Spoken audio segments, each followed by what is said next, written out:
Welcome,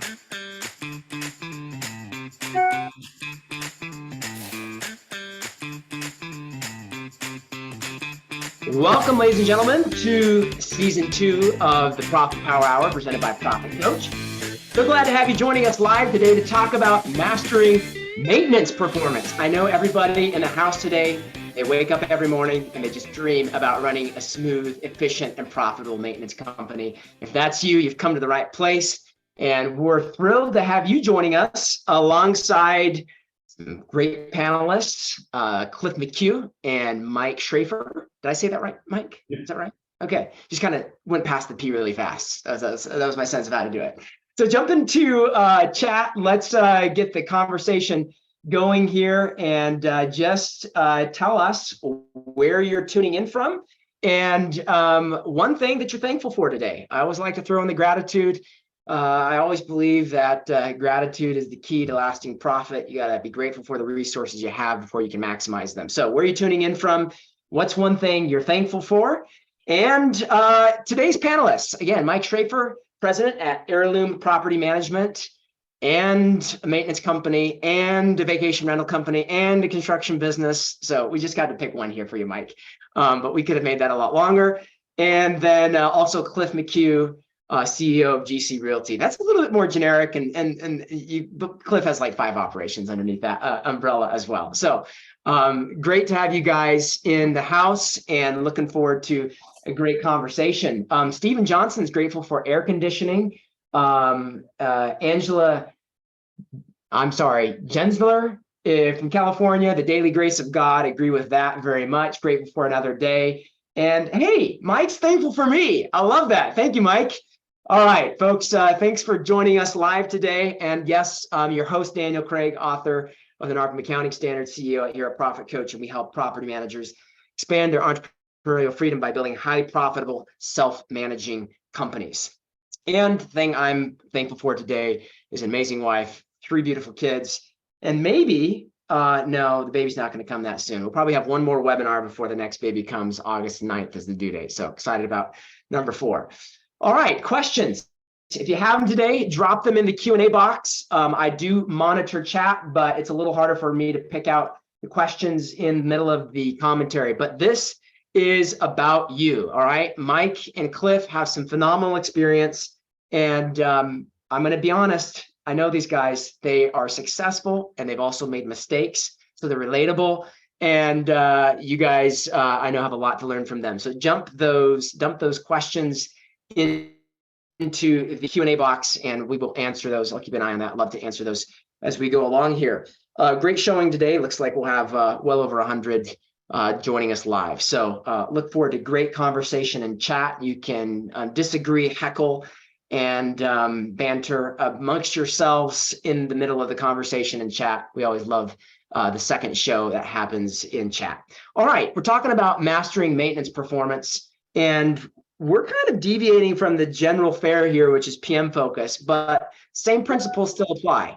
We want to help you move from financial fog to financial clarity, from gut-based decision-making to predictable forecasting, and ultimately in the area of maintenance, move from mediocrity to benchmark success. And I'm excited today to dive into this conversation because this is really the first webinar that I've done on maintenance with some decent data. For the first time, thanks to the NARPM financial benchmark study that NARPM allowed us to help produce in 2022, we now have data on maintenance.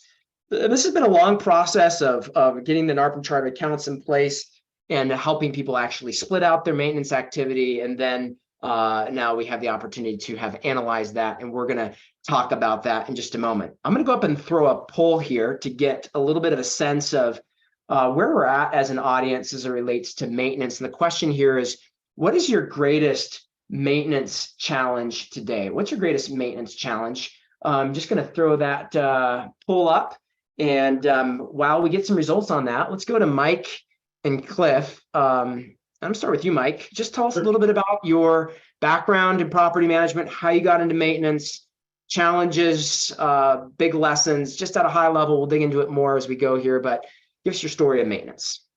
Sure. I got into real estate or property management as an investor, and I got into investing because I kind of grew up with a hammer in my hands.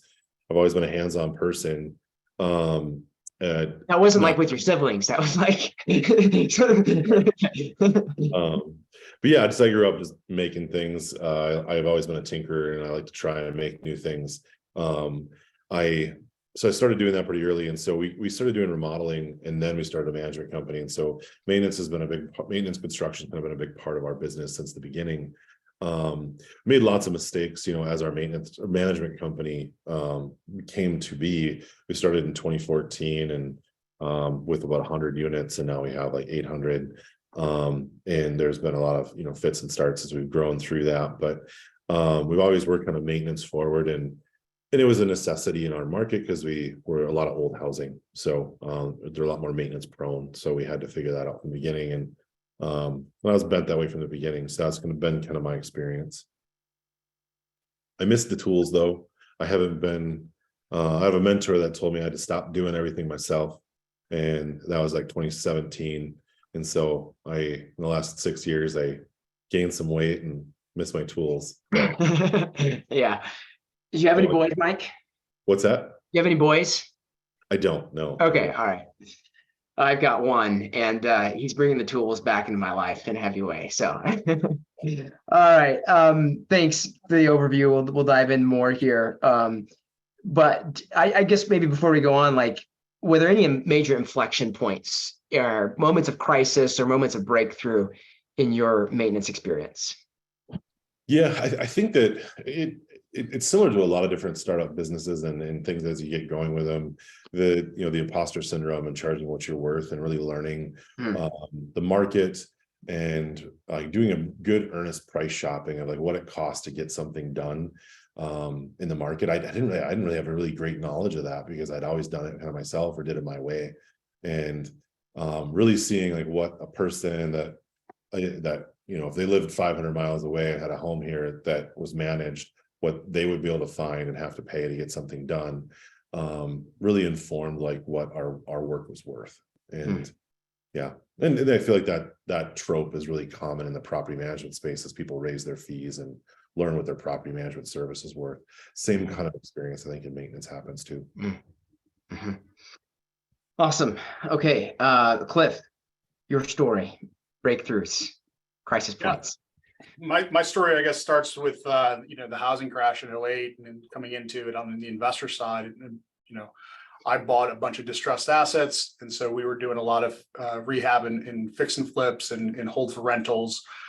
And so when I came into the business, my two partners had the property management company, and I wanted nothing to do with property management. All I wanted to do was own the assets. But we were doing so much volume on the rehab side that they already had maintenance in place. And so when I kind of came in to run the property management business, maintenance was already there.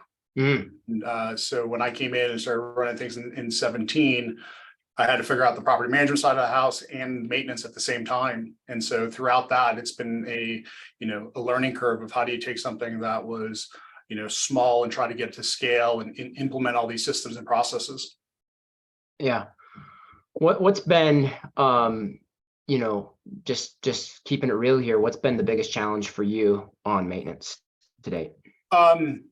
So I guess the first challenge that I had is, my partners managed the properties for us that we were buying and rehabbing. And I would get frustrated about the rates that they would charge on maintenance. Like, what do you mean? I've got a guy already on property that could go and do this waiting. Why are you charging me such and such? And then putting the hat on from running a property management and maintenance company, thinking, oh, wait, I need to have a guy there and I'm paying him to wait. And like, I can't just do it for free. So I think that was the first inflection point. And I think kind of tying back to what Mike had said, right? Understanding your worth and thinking about it, that it is a separate business. Yes, it's closely aligned with property management, but in the end, when you get into the nuts and bolts of it, and I saw one of the questions about hiring good technicians, hiring property managers and hiring technicians are completely different. Yeah. right? And how you go about that, where you look for them. And now, so you start ending up is while you're running businesses that are similar, but they're actually really different. And the way you manage them is different. Yeah. All right, guys. Well, thank you for giving us that context. Let's look at a few poll results here. You guys can see the results. It looks like the biggest problem here, interesting, is pricing and billing. That actually surprises me. You guys both alluded to this, but I would not have expected that. Tenant and owner relations is the lowest problem. And then we've got recruiting, managing vendors, actually a bigger challenge for people generally than hiring, training, and managing techs. And this one kind of surprises me, handling maintenance coordination. And so there we go. That gives us a sense of where the audience is today and maybe some things we can focus on. So let's talk a little bit about the data that came out of the 2022 NARPM benchmark study. And I believe in data, but data is a tool and it's part of a broader conversation. And I also would just say, like, the data that we have around maintenance is not as good as the data that we have around property management. And the number of companies that actually had significant maintenance operations in the same set of books that would allow us to analyze it, because we weren't like pulling, two different sets of QuickBooks into the analysis. It was basically, we were looking at maintenance where there was a maintenance operation in the same set of books as the PM operation. And so there's certainly some constraints there, but this data does provide us some insight, and it's the best we have. The first thing I want to say here, and I kind of be interested to get Cliff and Mike's feedback on this, but when we did this round of benchmarking, it was several years past having written the original NARPM accounting standards, and I made the decision to redefine maintenance profitability. It's kind of fun. I just want to redefine it. So basically, my view of maintenance profitability is that taking net profit and dividing it into gross revenue is very meaningless in general. And so basically, the way that we have analyzed maintenance profitability is taking net profit and dividing it into gross margin, which would basically be your gross income minus cost of goods sold. Okay. So in cost of goods sold, cost of sales, I should say, would include both materials and subcontractors. But we did not put direct labor in there. So basically, we're saying, all right, when you look at your revenue as total income minus what you pay your subs and minus your materials, that's really your real revenue number. And that's what this maintenance profitability definition is based on. Guys, agree, disagree? Any feedback on that way of looking at it? That doesn't make any sense at all. Nice. Okay, so that would make sense in a subcontractor business. I've not seen that ever done in in a construction, so if you just have a roofing business or a construction or maintenance business, you would look at your top line, have margins off your top line. You wouldn't remove like the direct labor component and then look. I didn't remove the direct labor component. But you're removing the subcontractors. That's correct. So if you use subcontractors for direct labor.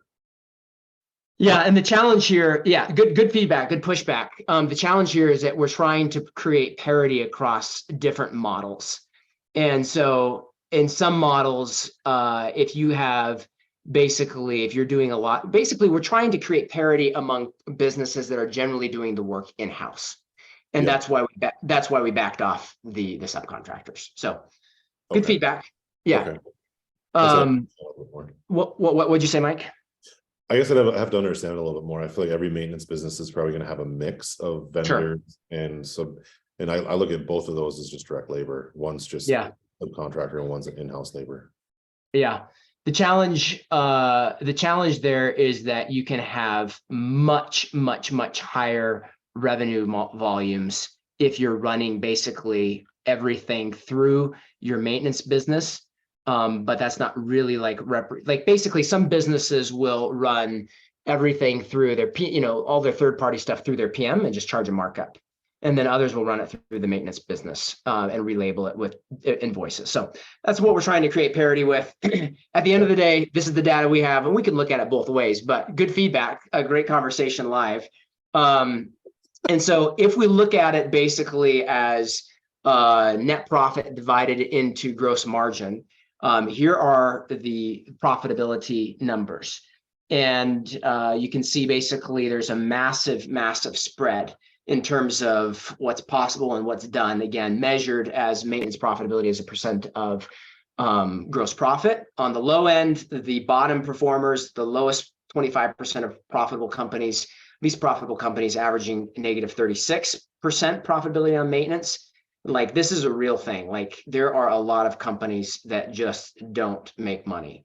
And then on the high end, basically the opposite, 34%. Again, that number's higher because we're measuring against gross margin. If we were measuring against total revenue, my sense, I don't have this right off the top of my head, is that number is probably more like, 15 to 20%. So there you go. That's what the range looks like. Now, in terms of like how size impacts this, one of the things we wanted to look at is what is the relative size and profitability in terms of actual net profit produced of the maintenance companies in the analysis. And as you can see, these are generally fairly small businesses. Cliff and Mike, can you just give us like, how many million do you guys do in gross profit, again, since that's the metric we're using now? Well, let's just go total revenue. Yeah, it looks like we're looking at total revenue here. Well, how many million is your maintenance operation, Mike? Last year maintenance was 1.8 million. Okay. 13% net margin. Gross margin would have been I think it was like 36 or 7%, something like that. Okay. Yeah. Cliff, your size? Yeah, with all of our stuff, we're probably like 5.5. 5.5 million. Okay. Yeah. All right. So in terms of the average size of the companies in the analysis, based on the data we had available, we're generally looking at smaller companies, 664,000. Although sort of the second bracket of most profitable companies, not the top 25%, but basically 50 to 75%. Their average size was 1.3, almost 1.4 million. So that's somewhat comparable to you, Mike. You can see though that there's this interesting interplay between size and actual net profit. Like these companies up here were, almost 1/3 the size of these companies over here, and in total net profit actually made more. So not necessarily a close tie between profitability and size in this data set, but I'm just kind of curious from your guys' perspective, like how has size impacted profit margins for you guys? Cliff? I mean, for us, it starts to become, it's that second and third layer of middle management, and the problems that we were solving for before are different than the problems we're trying to solve for now. Where we could get away with it because we were smaller, but now we're having to really hire highly skilled people in maintenance. Yeah. How about for you, Mike? What have you guys noticed in terms of, how your profit margins have changed as you've grown? I've noticed that like when we got over 4 or 5 techs per in the operation, that started to be a lot easier to just be consistently profitable. Like we have 8 right now with 1 coordinator and a building support person. And that's been really easy to consistently be profitable at. And, on paper, on the business plan, we could have been profitable at 4 or 5, but it's just a lot easier at a little more scale. And you can fit that, I think, under one, kind of chunk of overhead. So and when you say one chunk of overhead, am I hearing like one manager? Yeah. And so this is really valuable. So what we're talking about here is the sweet spot around profitability probably correlates more to number of technicians and the way that number of technician requires iterations around management labor than necessarily revenue. So Mike, what I'm hearing you saying is you found 8 techs is kind of the sweet spot because that allows you to afford and utilize one main manager. Yeah, I think they're thoroughly utilized, and there's some comfort, there's some buffer there. We've been in that spot for a couple of years, and we've been in double-digit net margins both years. Whereas like before that, when we were at 4 or 5 techs, we have a main manager and then a billing support person. But I think as the operation gets smaller, you start to kind of have partial roles that are partially doing that, partially doing something else, and that's not Yeah. as efficient. And Yeah. so, yeah. Okay. How about for you guys, Cliff? Like, what were some of the inflection points? How many texts do you guys have today? We've got 11 in the field. We're now branching out into some more specialty type techs that only do certain skilled trades. Plumbing, etc. Yeah. But to what Mike said is, you go from 8 techs to 9 techs, and then all of a sudden either you're pushing somebody at 110% or you got to hire that next manager. And now they're each managing 4.5 people. And it's like, okay, well, now I'm not getting enough out of them. So it's that there was a book called No Man's Land. And I think that you either got to get through it and get to scale, or you got to stay small and try to just make it as profitable as possible. Okay. So would you agree with that, like 8 tech inflection point? Is that in your experience as well? Yeah, that's actually the number that we run is 8 Okay. techs per. Okay, awesome. Okay, sweet. So that's an overview of profitability. Now, I got one interesting tidbit of data here that's going to be an interesting conversation point for a few minutes. I was sent out the promo for this email and then got an email back from Clint Collins. Some of you guys tuning in live today, I think Clint's in the house. Clint, you can go ahead and raise your hand. Sent me an email and said, I have one question, and this would really help settle an ongoing debate. And that is, do companies with 30% and better maintenance profit margin show a different or higher churn rate on their PM business? In other words, if you're milking the owners on maintenance, are they more likely to leave your PM operation? And so last night I had the team run the analysis on that, and I've got a fresh chart to show you guys. And here it is. So this correlates profitability on maintenance and churn on property management. And you can basically see here that companies that are the most profitable on maintenance in this analysis have significantly more churn than everybody else. 24% average churn in their PM operation. And interestingly, again, companies with the lowest profitability on maintenance have the lowest churn. And then you can see kind of the middle 2 brackets are relatively close. So I look at this data and I definitely see some correlation. Do I see causation? I can't answer that question. That's why I have the panelists in the house, Cliff and Mike. What does this make you think? Cliff, you saw this ahead of time. Your gut reaction was, makes sense. Yeah, I mean, even before you showed me, I thought there'd be a high correlation. When I was saying I came in 17, maintenance, the way it was priced and the way that we managed and measured efficiency, I mean, we were probably only billing 50% of our hours and at a low rate. And then so when we started to increase our rates and our capture rate, all of a sudden the experience of the client was, the pricing just went up 4x. And our churn rate prior to 2018-19 was sub 10%. And so we're running about 15% now, but we certainly saw an uptick in churn when we started to adjust our maintenance pricing. Okay. How about for you? Have you seen any connection here, Mike? Because you were the one that's talking about, charging what you're worth. How did that impact owner churn on the PM side? Yeah. We kind of gotten up to the right rates a few years ago, so my memory isn't as fresh on it, but I definitely remember they're all painful experiences every time we started out not charging near enough. We were losing money on maintenance, and we were charging a management fee and then discounting it back by doing maintenance at a discount, right? So everybody loves that solution. There wouldn't be any churn. That sounds like a great deal. That's what every investor wants, is a discount on maintenance, because that's always the expense they'd rather not have. So we definitely lost a handful of owners in that phase of getting our pricing right.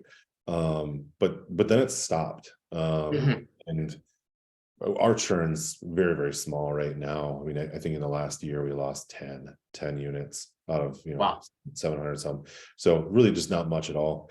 And that may be partially because it's a small market, whatever. But we lost probably half our book of business over 2016 to 2019 when we changed all of our rates. We cycled, probably 30% churn for 3 years, but replaced it just basically with people that are fine with how we do things. And most all the people that we lost, we kind of created avatars for all of our clients, and most all the people we lost were the multi-unit local owner that could do it themselves.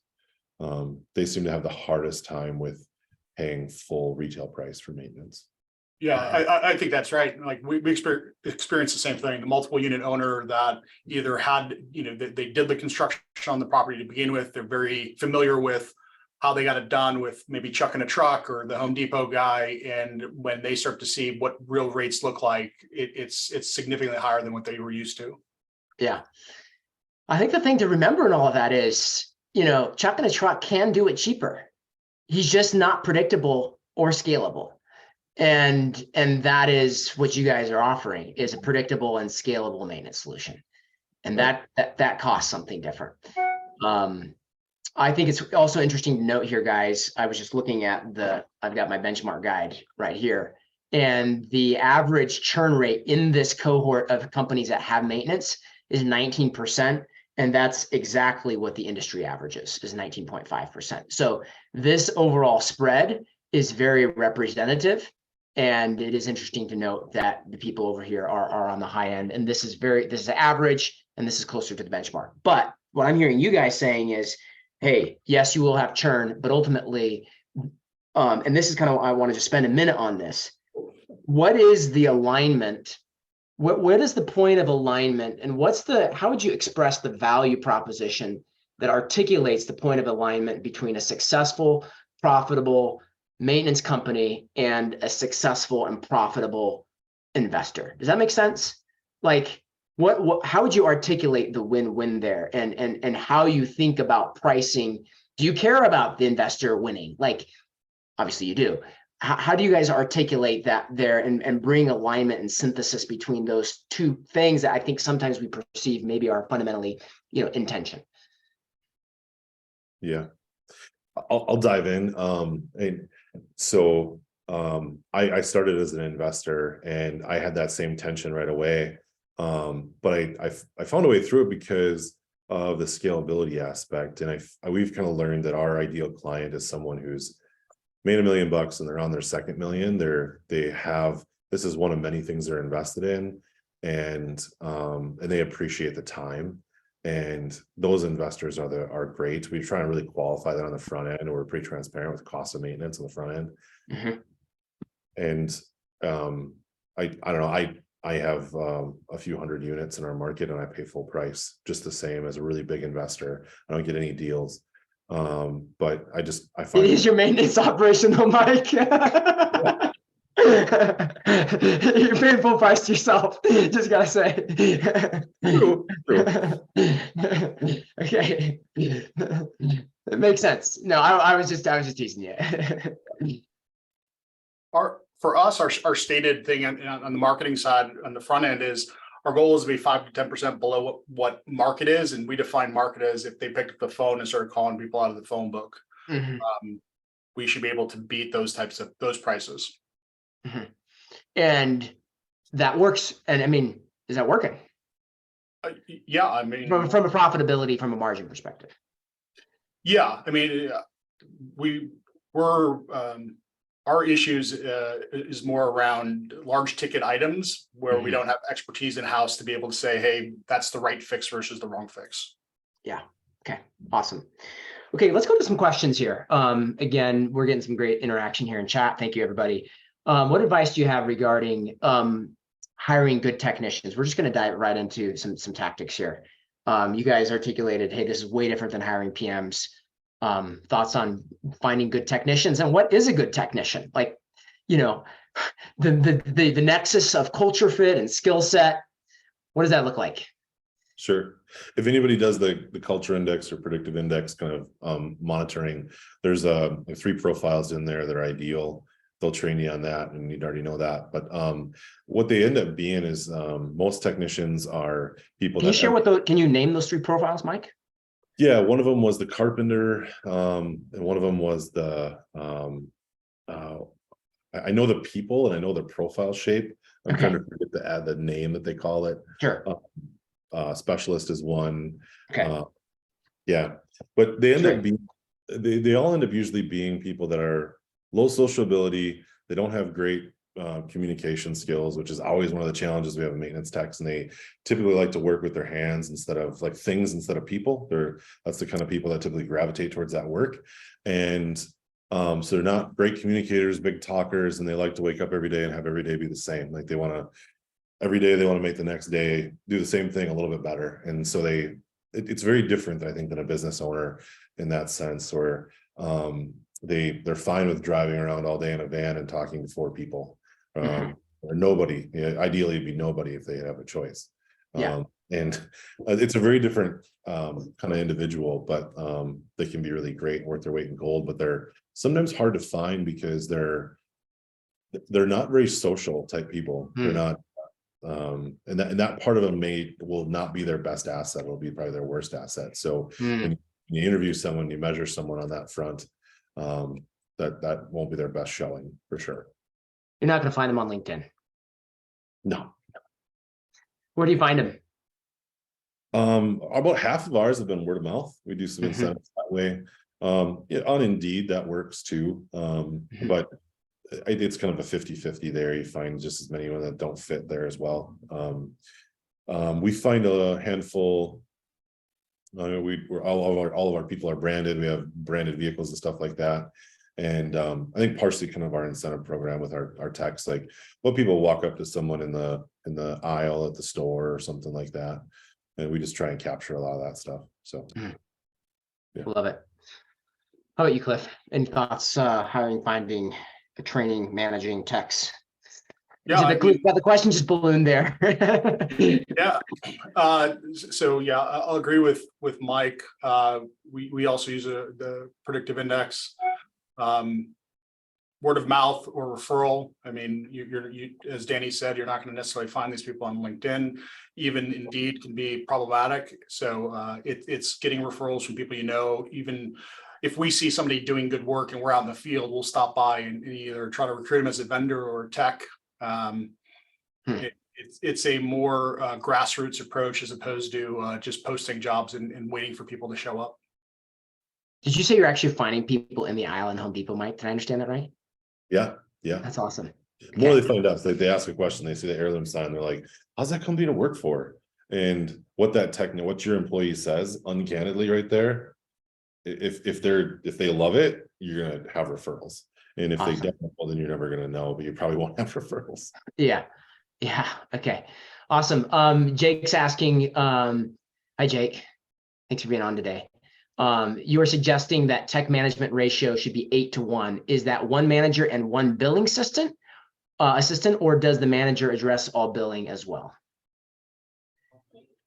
In our business, it's 2 people. They're both remote, but it's 2 people. The manager's remote as well. No, the billing assistant's remote. Sorry. Okay, billing assistant's remote. All right. How about for you, Cliff? Do you guys? Same thing. Okay. Yeah, billing person and a manager. Okay. And then do you have maintenance coordinators as well as having a manager when you have technicians? This is a great question. Like, what is the interplay between property management, maintenance coordination, and scheduling and coordination on the maintenance side for you guys? I'll go to you, Cliff, first. I know we've had debates about this as it relates to who falls into what bucket on the NARPM accounting statement. So. Yeah. So what kind of for us, when the work order is originated, any kind of maintenance ticket, it immediately goes to our person who's in charge of all the field techs. And they decide whether they can handle it internally or externally. And if we can do it in-house, we'll keep the work order. Otherwise, we'll pass it over to the maintenance coordinator who handles vendors.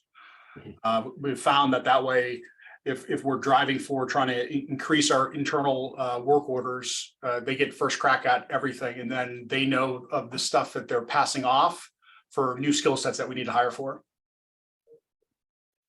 Awesome. How about for you guys, Mike? You want specifically who kind of coordinates the interplay between? Yeah. I think the question there specifically was when it comes to, do you have a maintenance coordinator in addition to the manager? Yeah. We don't really. So our manager does the coordinating. It kind of makes that triage and schedule. We do have though. It's kind of something that helped us a little bit. Is every now and then you get work orders that are not straightforward to fix. Like there's a leak in the living room. Well, what is that? Be a lot of different things. Could be the bathroom above it. Maybe it's the roof. Maybe it's an ice dam. I don't know, seasonally, or maybe it's a broken gutter. I don't know. Right. And it's maybe a little over, we don't know who to send or something like that. We have a person that is in addition to the manager that basically is a kind of a coordinator that just coordinates multi-trade or multi-phase, like bigger projects like that are like more complicated. So we can keep the bulk of our operation just doing 4 or 5 work orders a day.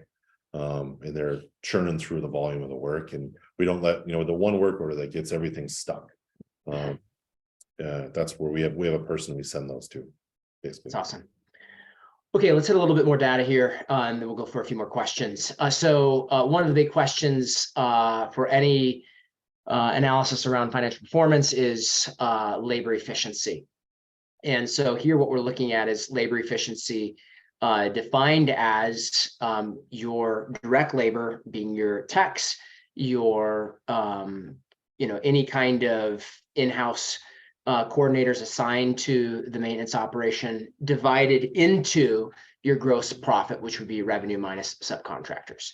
And so basically the theory is, that's the direct labor that's either from a technician perspective or from a coordination perspective, driving that gross margin.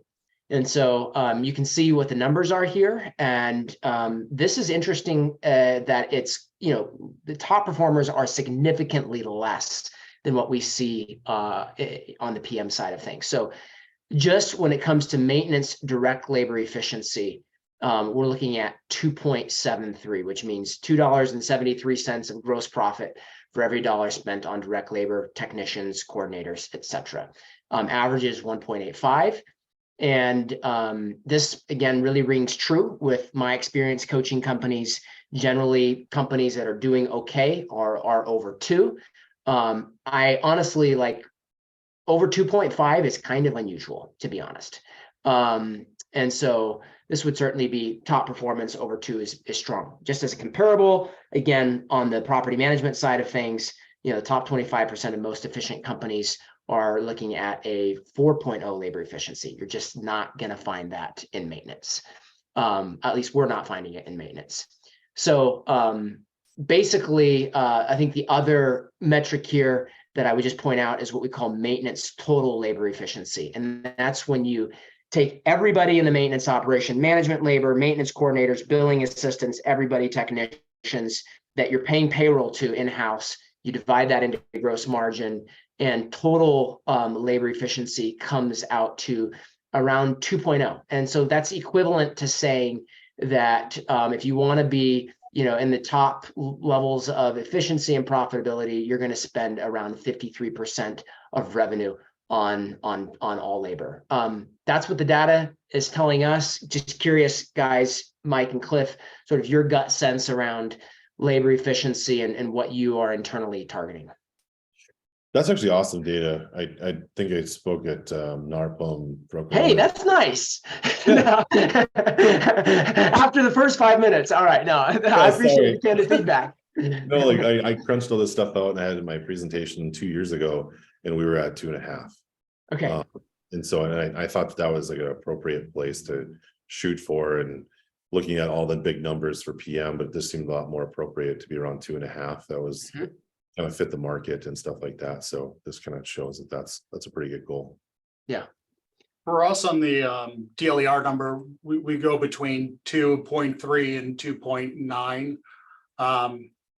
And then on the total LER, we're always shooting for 2. We're probably more around like 1.8, 1.9. Okay. So these numbers bear out. Awesome. Let's go ahead and just kind of put this in specific terms for the people watching. How do you determine an hourly rate for maintenance in order to achieve a 2.73 DLER? And here's the key thing, and that is that utilization, like in my book, guys, like from a profitability perspective, there's 2 big numbers for maintenance. It's your labor efficiency and your utilization. And probably if I had to pick one number, it would be utilization. But you guys run a company. I'm just curious, like your quick feedback, quick take on the importance of utilization rate, which I'll define as how many hours, for every hour that we pay our technicians, what percent of hours are we billing?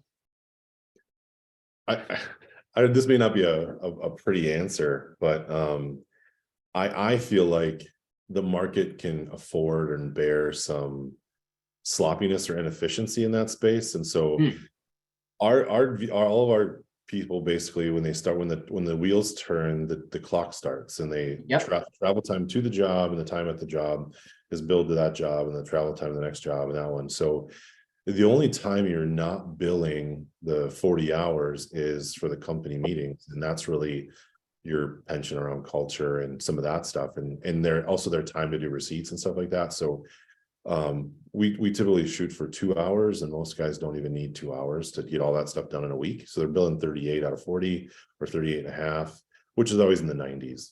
Why do you say that? Why do you call that sloppy? That like, I mean, I'm just like, based on my experience, I know people that are struggling to get to 80% utilization. Right. And so the difference between the two is that all of that time is going on the work order, right? Yeah. Doesn't mean it's the most efficient way to complete that work order.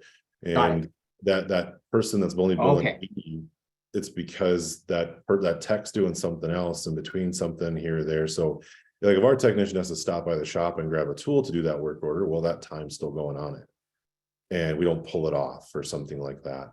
And so that's where you're saying the sloppiness is allowed, is that you actually think that there's more margin to put that travel time, that extraneous non-job site time on the work order than maybe most people allow themselves to do. We just do it that way, and we do it that way because that's how I've seen every other plumber or electrician charge me. So that's how I do it. I just did it that way because that's what our market does. And I think whenever someone is not doing that and they can't hit 90 or they're hitting 80, they're getting in their own way, and they're trying to save a few bucks because, oh, that guy wasn't on the job, so I shouldn't charge for it. Well, you're still paying for it, and he's still on his way there, and that's what your competitor would charge. So you should charge for it. And so like our businesses always ran that way, so we don't really worry about utilization because it's just always around 90, 95. And so okay, because you got it baked into your billing process, but I just don't want people to miss the significance of what Mike's saying here. What Mike is saying is, I've turned a massive problem into a non-problem by virtue of my billing process. Well, it's by virtue of all the technicians punching the time in correctly. Okay. So it's not really a billing thing, it's just how they punch their time. Tracking your time tracking process. Okay. All right. Cliff, your thoughts on significance of utilization? Yeah, I mean, this is something that we watched really closely. As I said earlier, we probably only utilized or recognized probably 50% of the time when in 17. And so the experience of the client was the pricing went way up. Our target is 87%. Like if it's below that, then that's a problem. Typically we're in the 90s. We do have other spots where we'll lose hours as far as like callbacks and stuff like that. I think one thing that Mike didn't cover, but I think is important to point out is, the people who are managing his techs understand the work. If you have people that don't understand the work, it's very easy on a time and material basis that you get a guy out there for 3 hours that should have been 2 hours, that then creates a problem on the property management side because now they're trying to justify, a 50% overcharge on some of these work orders. Yeah. Okay, so just to explain what I've got on the screen here, if you want to hit a 2.7 labor efficiency, you can't just go 2.7 times your hourly rate paid to your technicians equals your billed rate. Okay, you're going to have to actually charge more depending what your utilization is. So if you want to hit a 2.7 labor efficiency and you're operating at 90% utilization, then your billing rate needs to be 3 times what you pay your technicians. If you're at 80% utilization, your billing rate needs to be 3.4 times what you pay your technicians. And if you're at 70% utilization, your billing rate needs to be almost 4 times what you pay your technicians. So hopefully that's some helpful context in terms of how utilization, pricing, ultimately correlate to labor efficiency. Let's go ahead and talk a little bit about pricing. And while we do that, I'm going to throw up the next poll here, which is just around structure, because I know that's something that you guys wanted to talk about. So how do you currently handle maintenance? You can see what the options are there. We outsource maintenance to third-party vendors, but we do not mark up invoices or charge an equivalent markup fee. So it's basically all third-party, no markup. Next option is basically third-party with markup. We handle no maintenance requests in-house. We own a separate maintenance company. So feedback there, but let's go ahead and talk about pricing. And one of the questions here specifically is, how do you determine and create profitable pricing? Do you charge a flat rate, or is it based on the type of work as requested? You guys already gave some context here. What I heard was 5 to 10% of what the market's charging, less than what the market's charging. Mike, I think you're basically whatever the market's charging is kind of what you guys are going with. But can you unpack pricing and when it's hourly, when it's flat rate, how that works? Mike.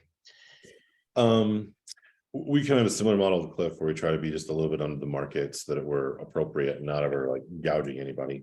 And I think that, like, if you're starting out and you don't really know what that is, just, you know, try and do a multiple off of what you're paying your team, and then you'll eventually get a feel for what that is in your market. And then once you get a feel for what that is in your market, tying that to your team, I think that's a good gauge to make sure you're not far off your spread, but you can definitely charge a rate and pay a rate that don't always necessarily correlate to a thing. They usually end up in the upper twos though, but yeah.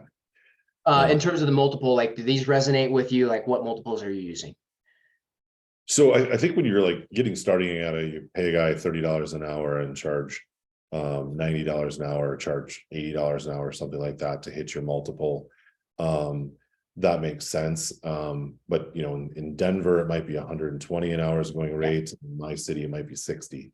So every city's different, and you're going to end up getting a pulse for it at some point.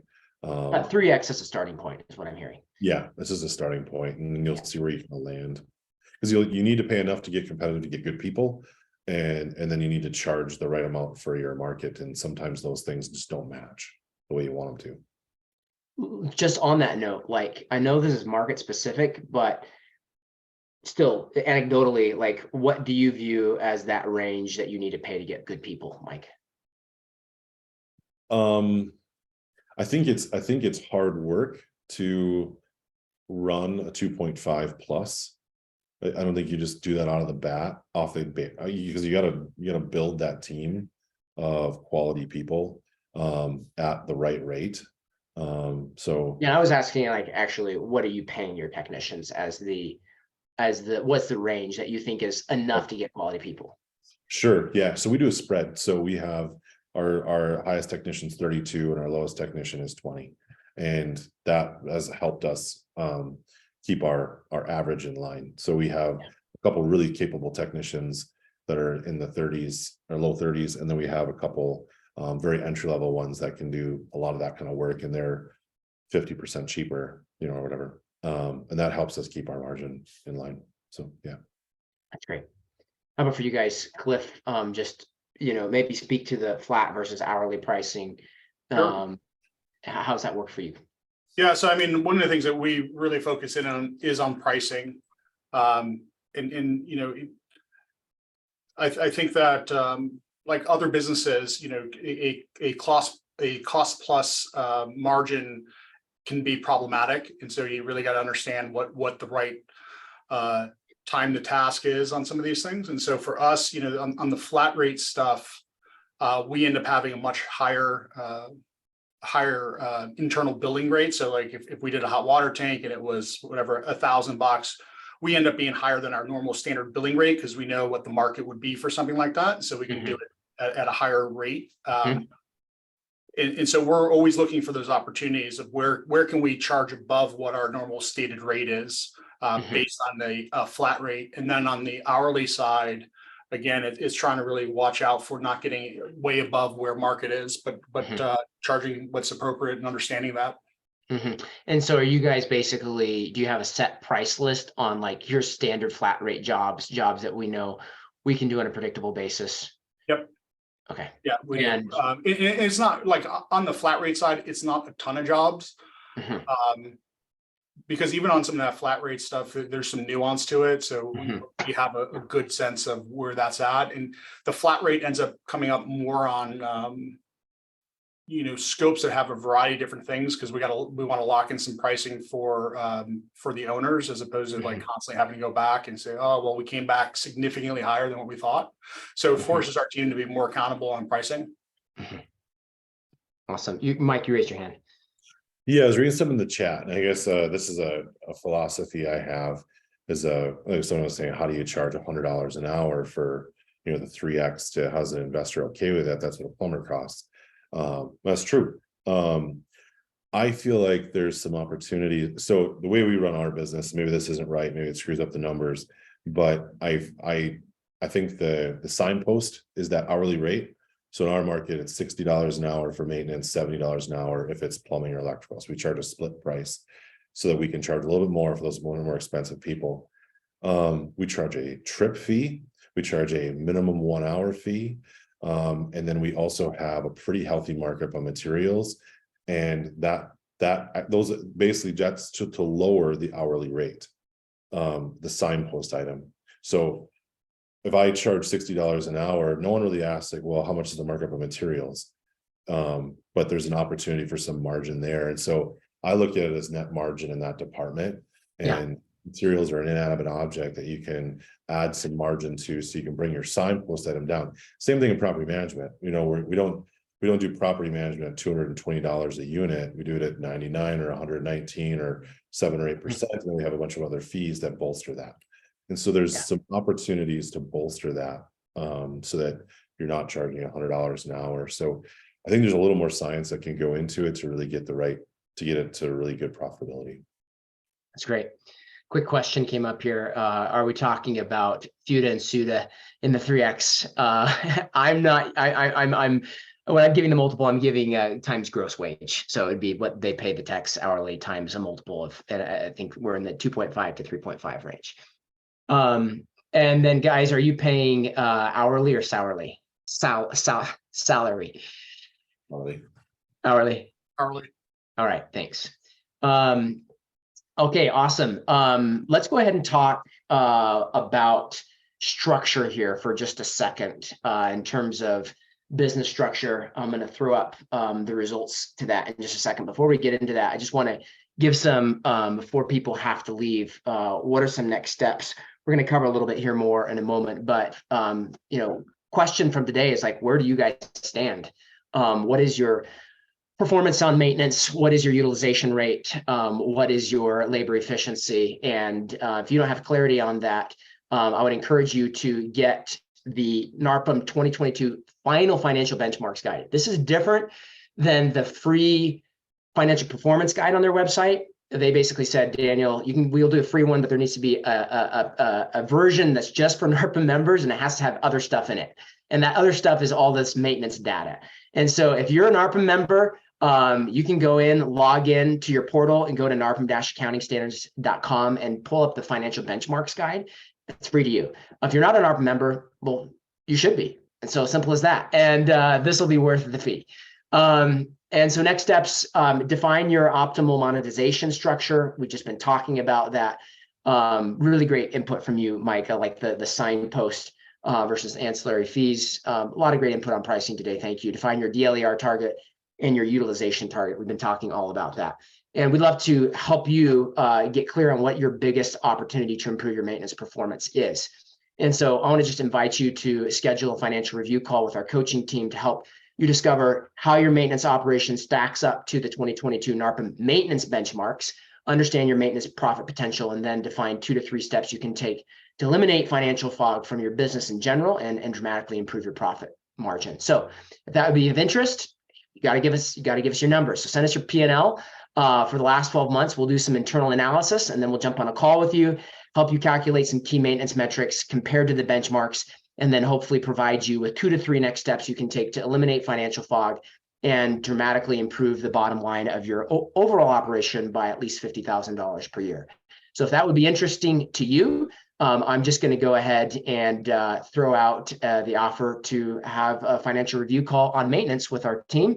No strings attached. And I'm just going to throw that poll up here and give you an opportunity just to raise your hand and say, yeah, I'm interested in that. Let's go ahead and talk structure.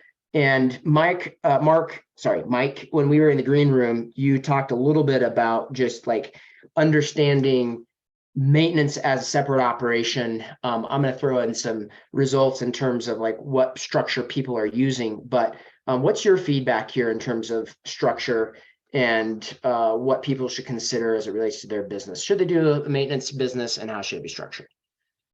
Sure.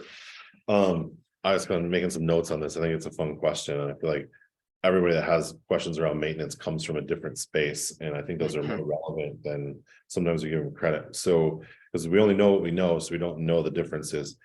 But so I think a person with a couple hundred units in a small market with old housing can deploy a couple technicians and probably have a maintenance department with 300-400 units.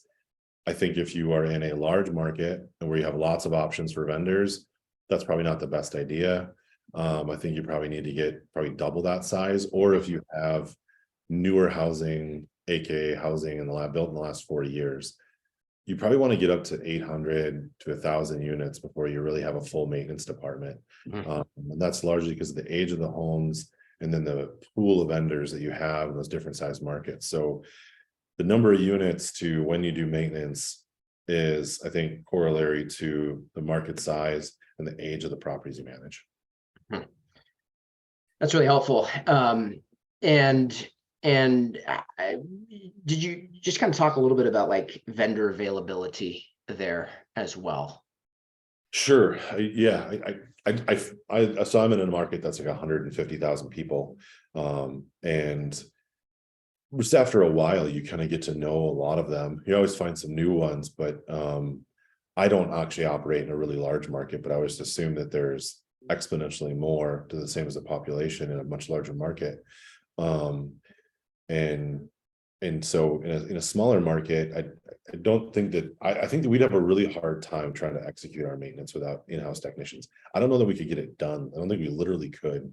I think that's probably why we went to in-house technicians at about 200-300 units, is because we just had to. We couldn't find the handy people that work in our market. Cliff, you guys are in a large market. Yeah. Are vendors more available or less available? I think what I hear Mike saying is like vendor availability is an important question here. For us, I mean, we try to go deep on the vendor side, and so if they're not responsive, we'll pull the work order right away. Like we have different internal SLAs around how long some of these things should take, and we have a fairly deep bench. But I mean, a lot of what, I mean, I've got a lot from Mike over the years. We're talking to him, but one of the things that we try to model ourselves off of is the facilities maintenance and management side and how they run their businesses. And I think you can probably go much deeper with a single vendor. We just haven't been able to find one that we're comfortable with to put all our eggs in one basket, not one basket, but just a lot of them with one vendor. Mm-hmm. But what I'm hearing is if you could send more to vendors, maybe you would. No, I mean, I think generally that the maintenance aspect of the business is a much larger opportunity than the property management space.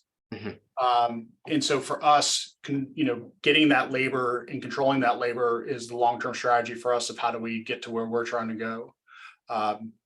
I mean, if I could internalize as much as I could, I would, because there's the plumbers that you're paying whatever $100 an hour to, they're still paying their people $20-30 an hour.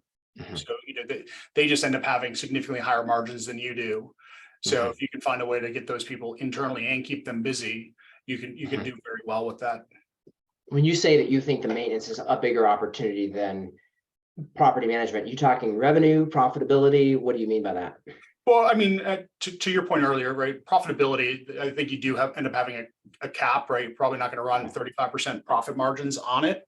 I think for us, we're focused on top line growth in that, and I just see that you can branch out so far beyond just residential, in the maintenance space.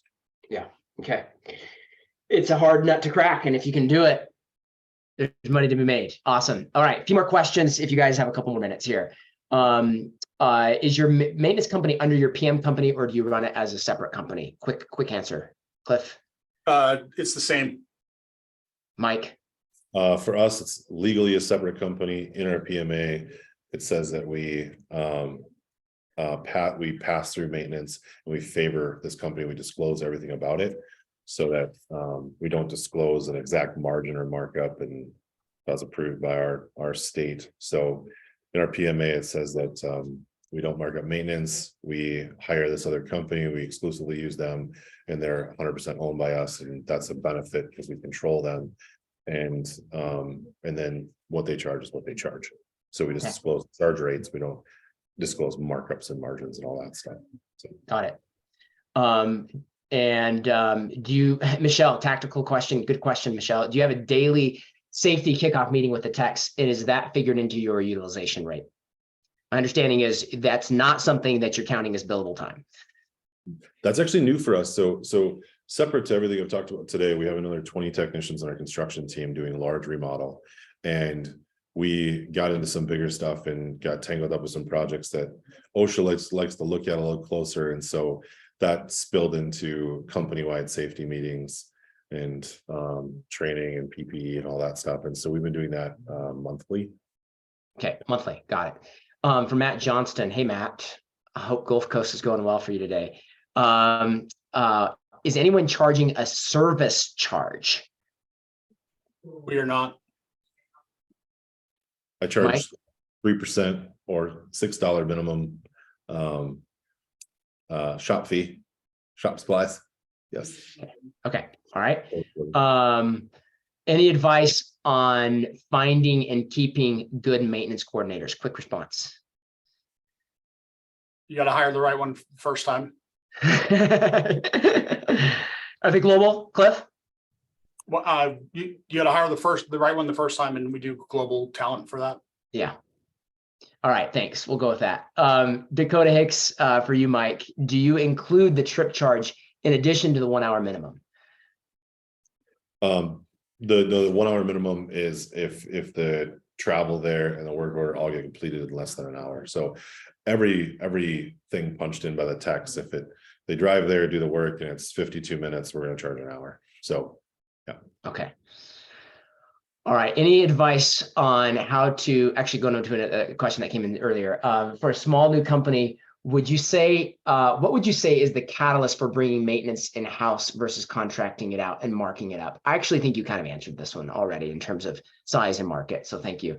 And then software you guys use for tech time tracking.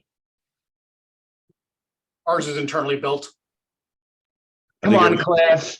No, I was kidding. It's not. No, I was kidding. Okay. We try them all. Every year we've changed it, so I don't know if that's the answer. Yeah, it's just we don't know what the next one's going to be next year, but it will be different. All right. Yeah. That was really helpful. What maintenance system do you use for your maintenance companies? I know you're on Podio, Cliff. Mike, what are you guys using? We use that Folio. Okay, there you go. I love that answer. Okay. And then any advice on how to break the inventory problem without relying on the big box stores? How do you ensure that what you have is what you need? Cliff, you're shaking your head. Yeah, I mean, from an inventory perspective, with all the different housing stock that we have, it's near impossible for us to stock all the stuff that they may run into. And so for the most part, I mean, we have van stock, but they have to run to the stores pretty frequently. We stock just large materials. So we stock carpet. We have a standard color LVP flooring by the pallet, much cheaper price. And we get those delivered by like the semi and have a forklift. And then we have a cabinet distributor that we get cabinets from. It'd be a good shout out to KCD. You get kitchen cabinets for half the price of any box store, delivered in 3 weeks to your front door. And the delivery fee included is still half the price of a box store. So are they self-assemble or are they pre-assembled? Pre-assembled. Yeah, awesome. KCD. All right, guys, final thoughts. Let's wrap it up. If you've got someone that's teetering on the verge of starting a maintenance company, what's your final piece of advice to them? I mean, I'd probably say just to be simple, no. But I think there's certainly, as I said earlier, I think there's a large opportunity, but you have to run it as if it's a separate business, not just as a side hustle for your property management company. And you got to be committed. That was the word you used in the green room. Yep. Awesome. Mike, who are you? Yeah, I guess I'd be in it for the long haul with the intention should be to get to at least 5 technicians and $1 million in sales, or don't bother. And you really want to get over that to have a really solid one, but you need to be at least there to make the juice worth the squeeze, probably. Mike, you said one other thing in the green room about the difference between markup and appropriate margin. Can you just speak to that real quickly before we wrap up? The difference between markup and margin, I think, is interesting. It's usually something it's misunderstood. People say, "Oh, I understand it," but they don't really. A lot of people look at like, "Oh, you mark it up 20%." Well, that means you only make 16%. People don't care what you mark up. You're measured on what you have left over as a sum of the total. Yeah. So, like, we mark up materials 43%. Everybody's like, "Oh my gosh, that's a lot." Well, that only leaves 30% left over for margin. And that's kind of in line with the market. So not really, you don't really look at the markups in a lot of other places. You just look at the margins. If you were to measure yourself by your markups, you're already kind of on a sunk ship. So, all right, guys, if you're completely confused by what Mike's saying, here's how the math works. You've got $8 in materials. A 25% markup on $8 would be 2. That's a 25% markup. You add 8 plus 2, you get to $10 total bill. The 2 divided into the 10 is 20%. And we have a 20% margin, a 25% markup and a 20% margin. Did I do it right, Mike? Absolutely. Yeah. So it's basically a 16% margin on a 20% markup, 20% on a 25, 25 on a 30, and 30 on a 43. So, all right. Fun geeking out with you guys today. Thank you so much, everybody, for joining us live. Up next on Wednesday, July 26th at 12 p.m. CT, episode 7 of the 2023 Profit Power Hour. We're going to be talking about, like, how do you build a leadership team to actually execute on everything that we've been talking about for the first 6 months of this year. My opinion is that the final frontier of entrepreneurship is being able to exit without selling. And if you want to exit without selling, then you need a leadership team. We're going to talk about how to do that next time. Everybody, thank you so much. Mike and Cliff, really appreciate you sharing your hard-earned expertise. Everybody, have a great day. thank you.